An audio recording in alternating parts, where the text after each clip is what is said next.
adventuring man. Jim Bowie, battled for right with a powerful hand. His blade was tempered and so was he. Indestructible steel was he. Jim Bowie. He was a fighter, a fearless and mighty adventuring man.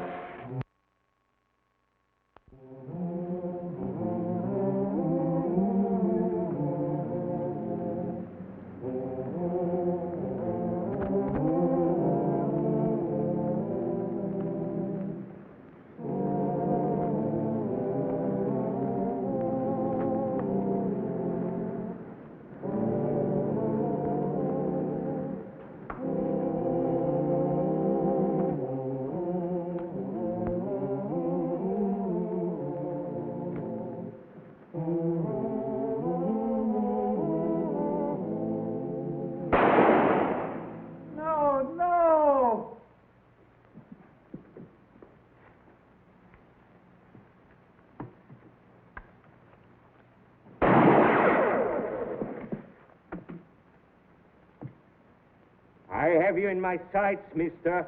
I'll give you just 5 seconds to stand up and explain yourself. Would you by any chance be John James Audubon, painter of wild birds? Jim Bowie. Hello, John. How are you? But, Jim, you're aging so rapidly. You're growing so old. Huh? I am? Am I getting old? Oh, not your face, your eyes. You have just shot a turkey that has been dead for 3 days. Dead for 3 days? Why, it looks so lifelike sitting up there. I propped it up with sticks and wire so I could paint it.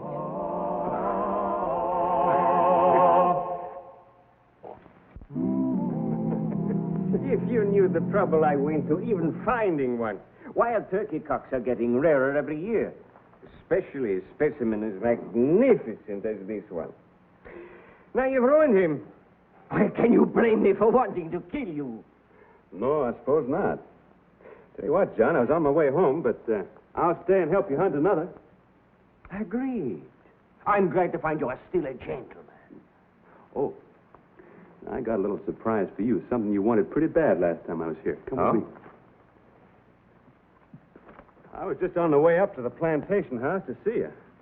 Here you are. Golden pheasant. This is wonderful. What size and color? And 2 of them. Oh, well, only one is for painting. The other one is for something you usually forget to do, John. Huh? Eating.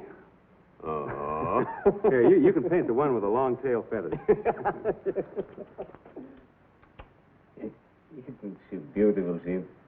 You know, I tramped through the woods, the marshes, the bayous, day after day, until finally, one afternoon, she came right into my head. And this, the mallard. You know, I lay in the swamp one night, soaked to my skin, to shoot one in the morning. Do you like them, Jim? You are a woodsman. Tell me what you think of my birds. Well, now, look at this. John, I'm no judge of art or even an expert on birds. But when I look at one of your pictures, it's as if...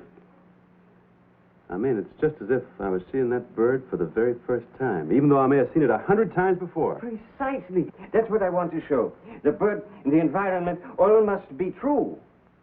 And yet, it's pleasing. Yeah, John, but why the hurry? You'll be running out of birds soon to paint. And I will paint the animals and the insects of America. It would take 2 lifetimes to do it all. Must be a kind of nice feeling to know just what you want to do for the rest of your life. Don't you, Jim? No. No, I have no talent like this. There's nothing I can do that anyone will ever remember me for. But, Jim, you have a marvelous talent for living fully and with style. You know, young as you are already, you have made your presence felt. Me, all they will ever remember of me, my birds. Someone hunting.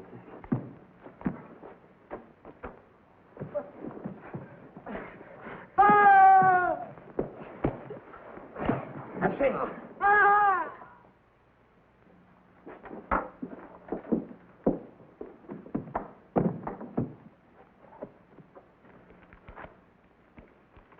What goes there? Suivez-moi.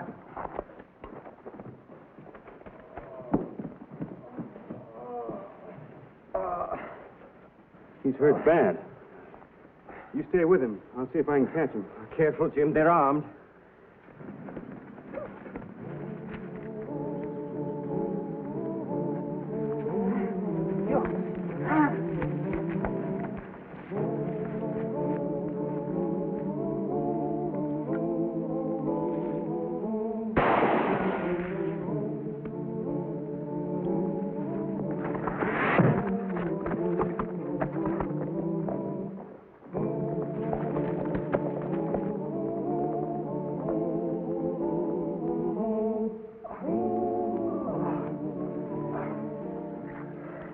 They rode off. I'll saddle my horse. Please do, but not to pursue the robbers. He needs a doctor more than he needs revenge. Prenez garde, je suis blessé. Soyez tranquille, vous êtes hors de danger avec nous. Monsieur Bowie, et je m'appelle Audubon. Tous les deux des hommes de bonne volonté. Jean-Jacques Audubon? Oui, monsieur. Alors prenez garde, Votre Excellence. On vous poursuit. Votre vie est en danger.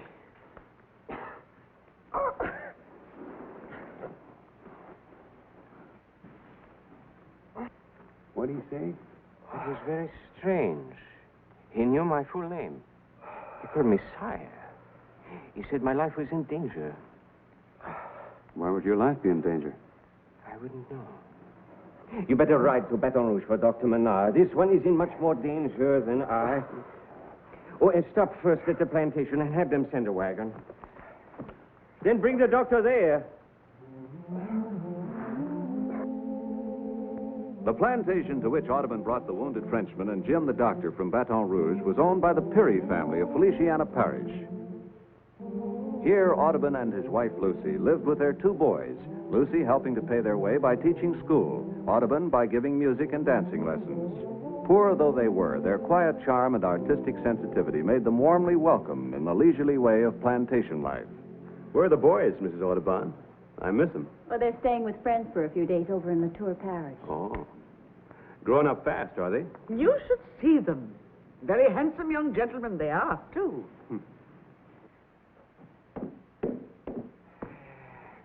Still unconscious. Then you didn't find out anything more. Doctor doesn't give him much hope. To think such a thing could happen in our very own woods. Oh, dear. More visitors. I have a feeling this is going to be one of those hectic days. You know, Jim, it didn't strike me as an ordinary robbery. There was something vindictive about it, as though the men were personal enemies. At times, dear, you have such a romantic imagination. The Marquis de Lantenac. My word, a marquis. Well, don't just stand there, Toby. Show him out here.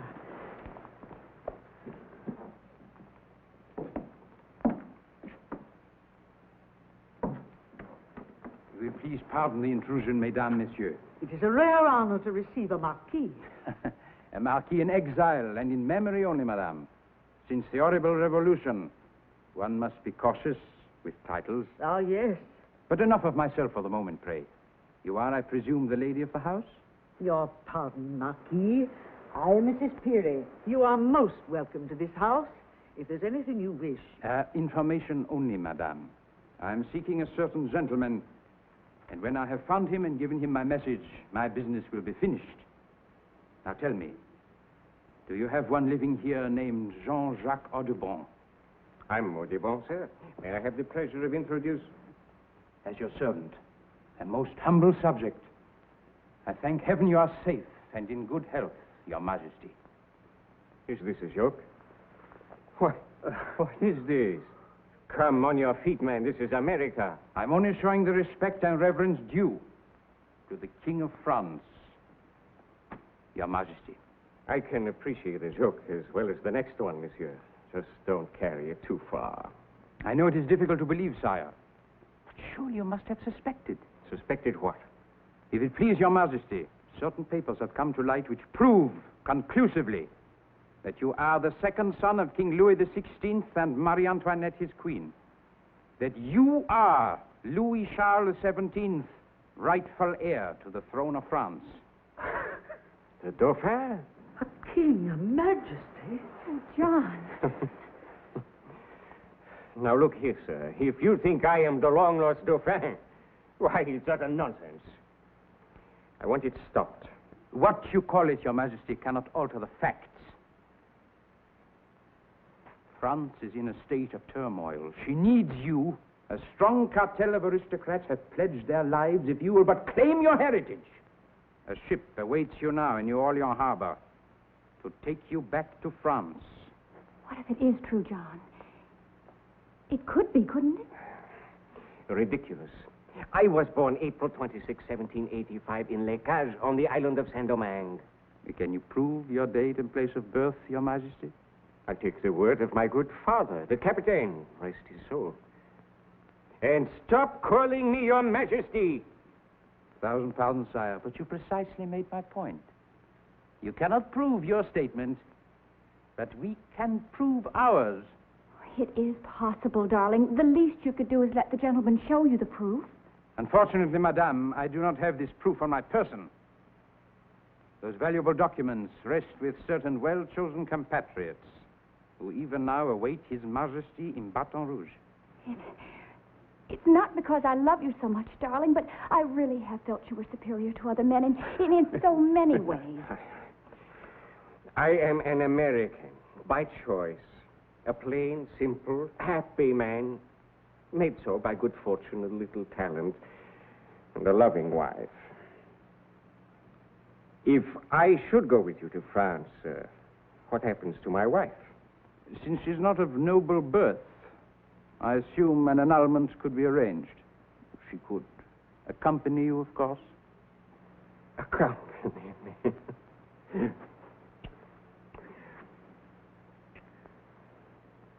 There is your answer, sir. Now, if you will excuse us.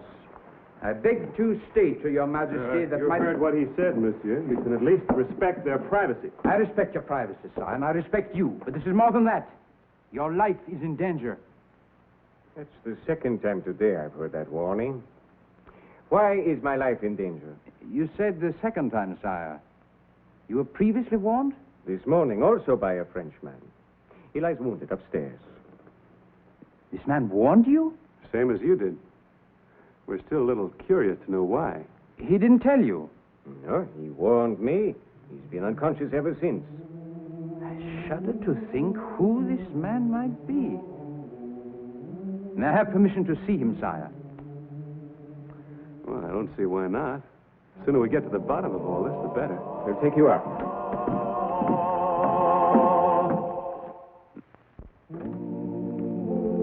This is very important, Doctor. May we see him? He's still unconscious.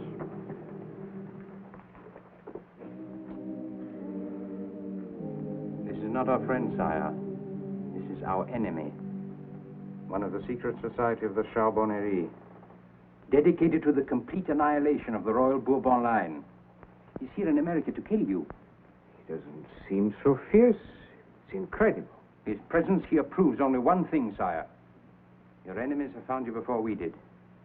Your Majesty must not remain here, isolated and unprotected. If there are fanatics about, they won't stop with me. I'm worried about Lucy and my boys. Yes? And where are your sons, sire? Well, they're over in... They're visiting friends, monsieur. Monsieur is suspicious of me. Well, I just think we ought to wait and hear this man's side of the story, that's all. Quite right. You're quite right to be suspicious.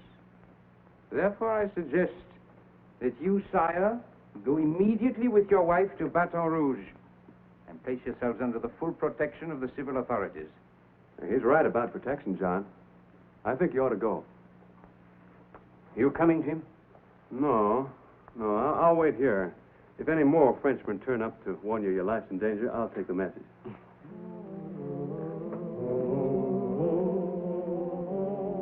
With the Marquis de Lantenac riding as escort, Audubon and his wife left the plantation shortly before nightfall. Inside the carriage, both were remembering the tales they had heard of the lost Dauphin, of the little 10-year-old boy, the son of a king and queen doomed to die under the guillotine. They remembered the plots against the boy's life and of his being given into the custody of a shoemaker, only to fall ill and allegedly die. But there was no certificate of death, nor any witnesses. Lucy couldn't help wondering.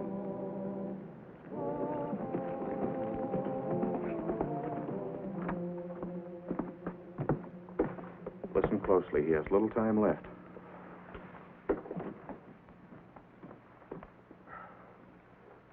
Yes? Monsieur Audubon? No. No, I'm his friend, Jim Bowie. What is your concern for Mr. Audubon? I have come to warn him. His life is in danger. The Marquis has already told us that.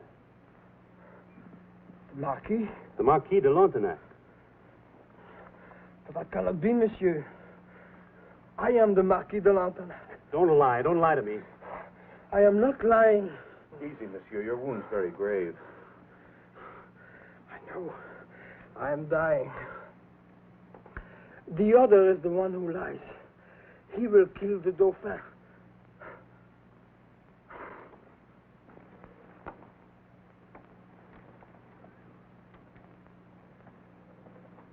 He has said all he'll ever say. Is he dead?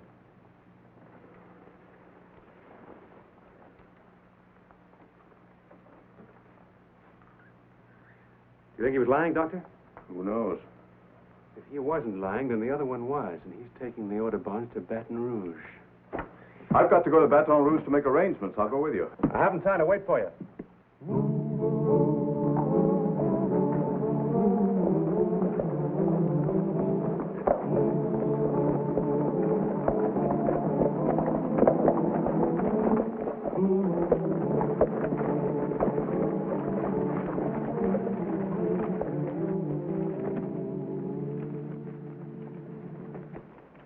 Anything wrong, Marquis? Do not use that revolting title from now on, monsieur. It is with pride that I tell you I'm a man of the Republic. What? You're my prisoner, monsieur. You will be tried tonight in Baton Rouge before the sons of the French Revolution. If you cannot prove that you are not the Dauphin, you will die. Oh, no. Back in the carriage, monsieur.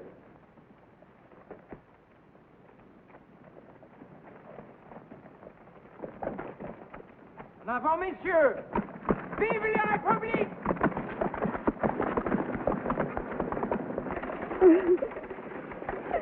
Please don't worry, my dear. This is America. No Frenchman dare try me here.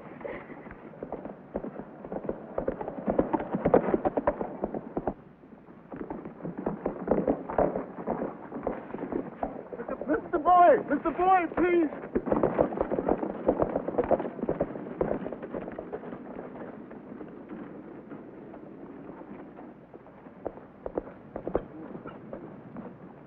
Stop that man! Shoot him!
Who's that in there?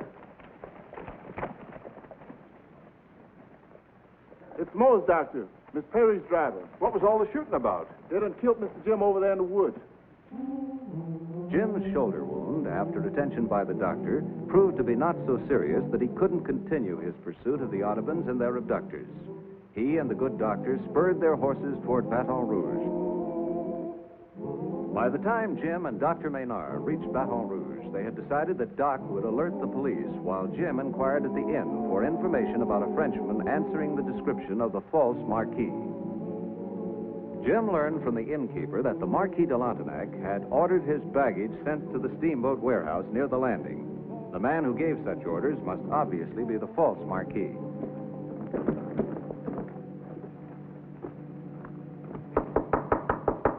Who is he? The reporter from the Red Lion Inn, sir. Yeah, all right, Porter. Bring the luggage inside. Yes, sir.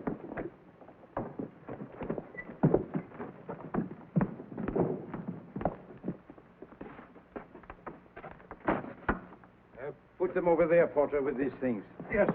And be quick about it.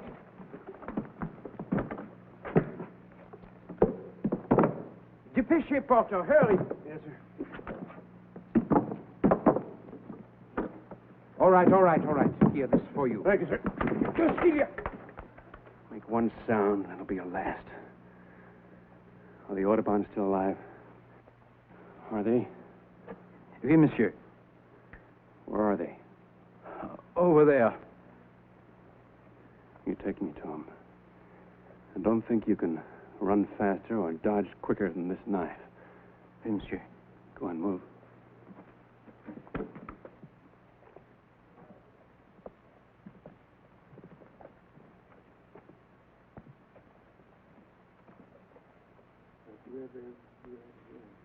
Frenchman, the release of the Audubons or this one dies.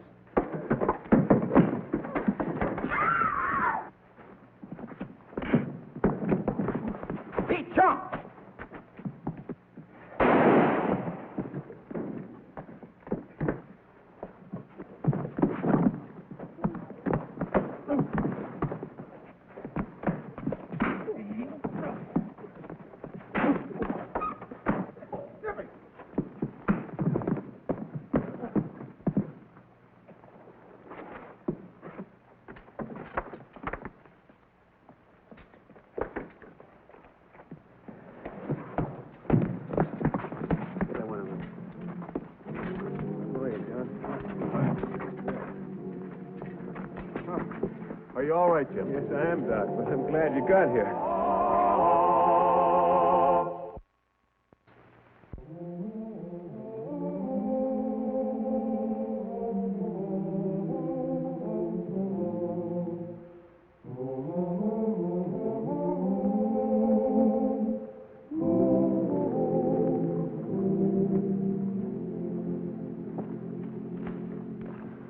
Just came to say goodbye before I start on home. You will excuse me, friend. There is only so much good light in a day. Oh. John, there's just one thing I'd like to know, and you have my word for it, won't go any further. Yes, Jim? Are you really the Dauphin?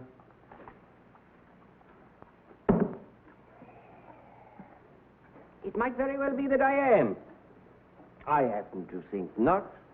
But even if it were, I would not exchange this and this for all the kingdoms in the world. Now, you get along and let me work. Yes, Your Majesty. Ah!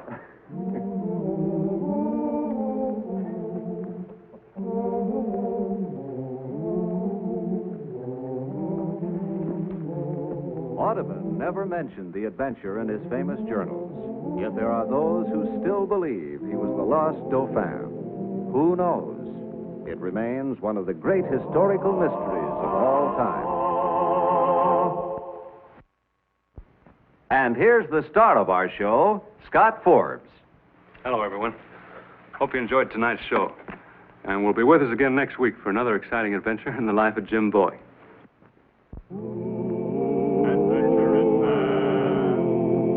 Adventure in man, Jim Bowie.